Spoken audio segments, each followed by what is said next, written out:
And we had enough images of us being drug dealers and, degenerates and unhumanly. I didn't want to contribute to that. Time I was on a movie set and literally the gangsters were funding the movie and they were using the movie as a laundry. Wesley Snipes has set tongues wagging in Hollywood recently with his outspoken remarks. Some eagle-eyed observers believe that he might be indirectly taking aim at prominent figures like Tyler Perry. Snipes seems to be venting his frustration over a long-standing issue in the industry, which is the habit of casting dark-skinned individuals in roles that perpetuate harmful stereotypes, particularly those related to violence within the black community.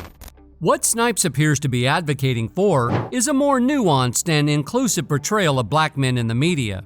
In simpler terms, he's saying that it's time for Hollywood to step up and show a broader range of characters that reflect the diversity and complexity of the black experience. Now, this isn't the first time that concerns about racial stereotypes in Hollywood have been brought up. Many artists and activists have highlighted this issue in the past, urging the industry to break away from these harmful patterns. So what exactly did Wesley Snipes say that's causing such a stir? Well, it's a topic that has left fans worldwide on the edge of their seats, eagerly awaiting more details. You definitely don't want to miss the rest of this video, where we'll delve deeper into Snipes' comments and the broader conversation surrounding racial representation in Hollywood. And we have the ability to decide when something matters and when something doesn't matter. About 3 years ago, there was quite a stir in the entertainment industry. It all revolved around the potential revival of a classic film called New Jack City, a movie that had featured Wesley Snipes in a significant role more than a decade earlier. This whole situation piqued a lot of interest because the original movie had played a vital role in catapulting Snipes to stardom and also filled his pockets with a good deal of cash. But let's rewind a bit. New Jack City, directed by Mario Van Peebles and released in 1991, was a gritty crime drama that explored the dark underbelly of the illicit drug trade in the bustling streets of New York City. In this film, Wesley Snipes portrayed Lord Nino Brown, a character who was both charismatic and ruthlessly menacing. The film did pretty well commercially, but it was not without its fair share of controversy. You see, the way New Jack City depicted its African-American characters raised some eyebrows.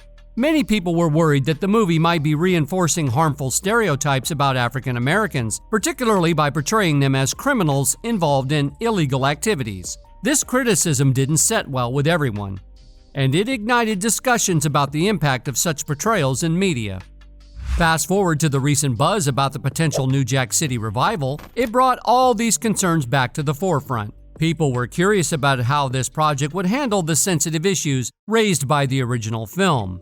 The prospect of revisiting the story and characters from more than a decade ago was undeniably intriguing, but it also came with the weight of responsibility to address those concerns and portray African American characters in a more nuanced and thoughtful manner.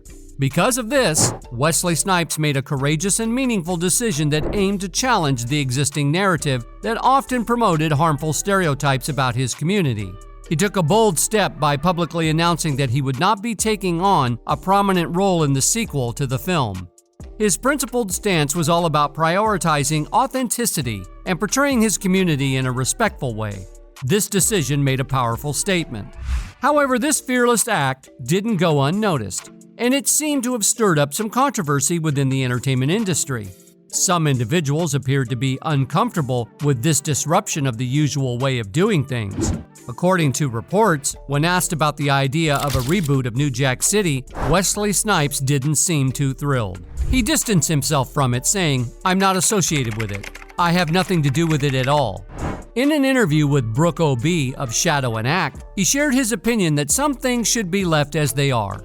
He felt that if something worked well in the past because it reflected the times and the story was based on what was happening then, it might not be a good idea to recreate it in today's different circumstances. About playing the drug dealer from the start. Actually, I turned the film down a couple of times when they first.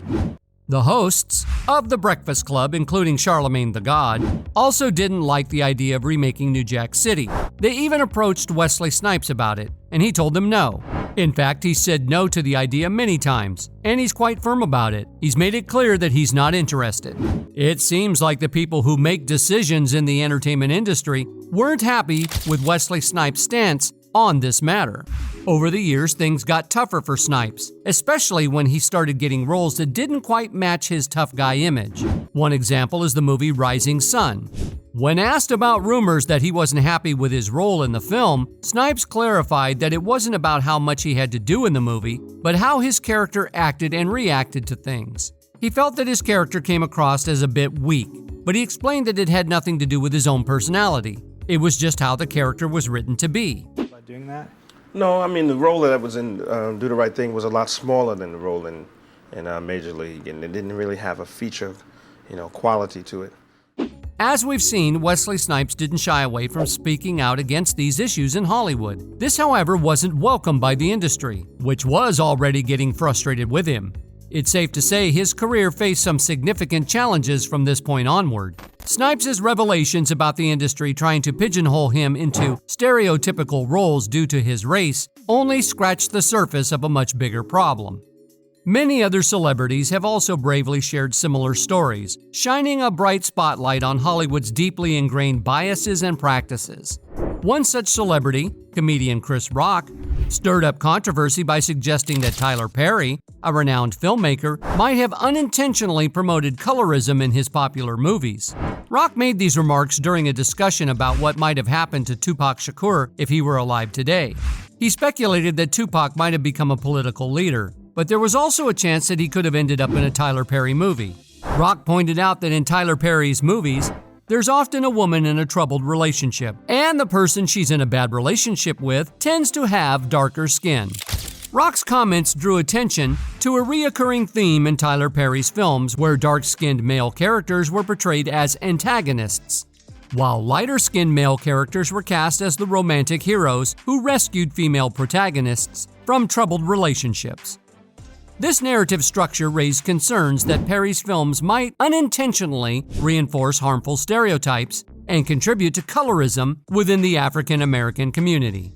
Recently, a wave of controversy has surrounded Tyler Perry, and many fans are noticing a concerning pattern. Most of his feuds seem to involve individuals from his own community, particularly those with darker skin tones. One prominent example is the public feud between Tyler Perry and Monique.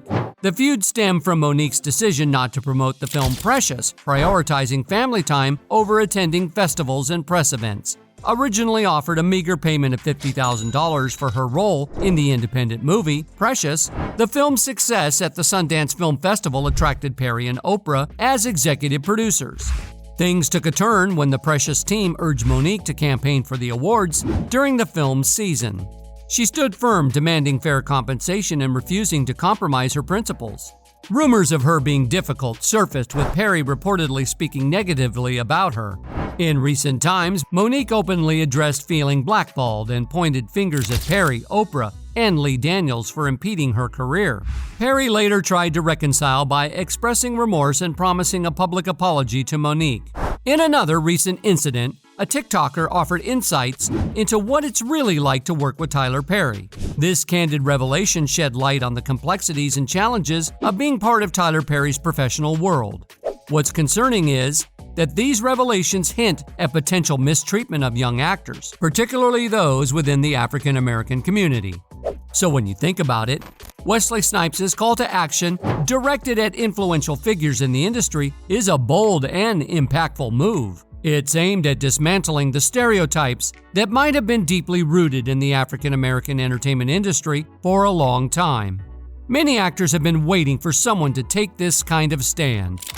Snipes' remarks have initiated an important conversation within the Hollywood community and beyond. His honest comments, which some see as indirect criticism of powerful figures, have highlighted a long-standing problem in the entertainment business. They serve as a reminder that influential voices like Snipes can play a significant role in challenging the current norms and driving meaningful change in the industry. But what do you think about this? Please leave your comments down below. While we await further updates, be sure to subscribe and watch the next video, where I will be revealing even more shocking tidbits from the world of Hollywood.